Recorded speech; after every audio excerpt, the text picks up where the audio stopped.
Uzbekistan's Public Services Agency under the Ministry of Justice, EU and UNDP office in the Republic on Wednesday chaired the awarding ceremony of the journalists, bloggers and champions of the National Public Service Delivery System to commemorate the 30th anniversary of the Republic's independence. The nominees were selected based on their awareness, depth of topic disclosure and originality. The first nomination is for the best article. En yaxshi maqola uchun İsmailov Muzaffar taqdirlandi.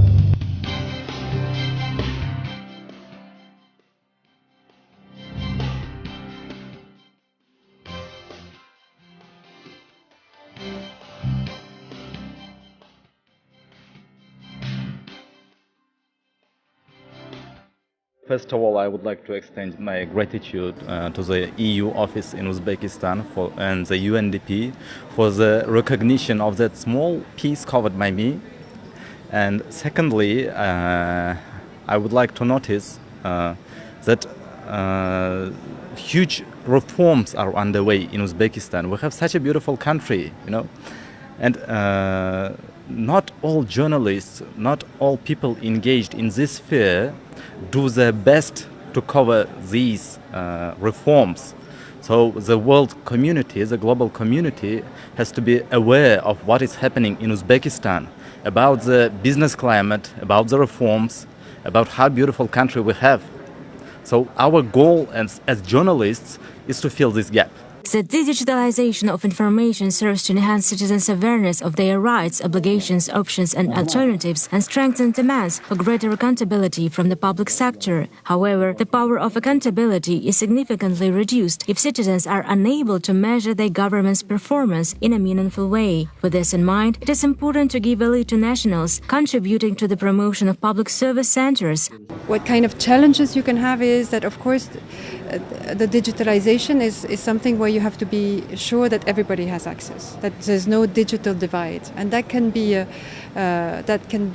challenge. But I also see that, in fact, this is something that is being looked at, not only within the program, but there's really a will from the government to also make sure that that there's no divide, that in fact everybody gets access. But it can still be a challenge that needs to be.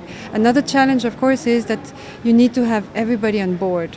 So you need to have women also, that the public services fit everybody. Yeah, it fits the men, it fits the children, it fits the women, and often we are forgetting to ask the clients.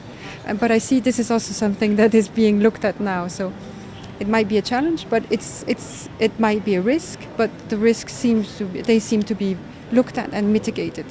So this is important. And then I would say another challenge can be that people need to be aware. We always see this also. Some people don't know what their rights are. Some people don't know what the legal framework is. And this is where it's really important that you, journalists, that the media also attract aware. I mean, they give the light on, or they open up and give people access to information on what is available. So this comes from inside, from the Public Service Agency, from the public service centers, but it's always good to have the media. Assalamu alaikum and Mustaqlik Bayram Mubarak Bolsun. As we celebrate the 30 years anniversary of Uzbekistan, it is important to reflect on this ambitious reform and transformation that is taking place in Uzbekistan and what is at its core. A reform that has the ambition to serve better the citizens, to improve their livelihoods. Public service delivery is at the core of that. And it's important for any country that wants to serve better its population. And therefore, United Nations Development Program has been working very closely with the European Union and the public service agencies on improving the public service in Uzbekistan. Commendable are the efforts, commendable is the progress that has been made over the recent years in terms of increasing the number of public services, setting of a network of public service centers throughout the country, improving the access, but improving the quality and improving the way how the services are provided. We have been very honored to be given and trusted the role in that. This event today is to reflect on that, but also to look into the successes. Shavkat Mirziyoyev, upon his designation as Uzbekistan's president in 2016, ordered to digitalize the public services system and create the public service agency that would serve the needs of citizens. In May this year, the head of state noted that although the number of public services has increased in 2021, the state of affairs remains unsatisfactory, stressing the need to improve the work with electronic digital signatures, upgrade the mobile application of the single portal for interactive state services, and introduce discounts for persons with disabilities.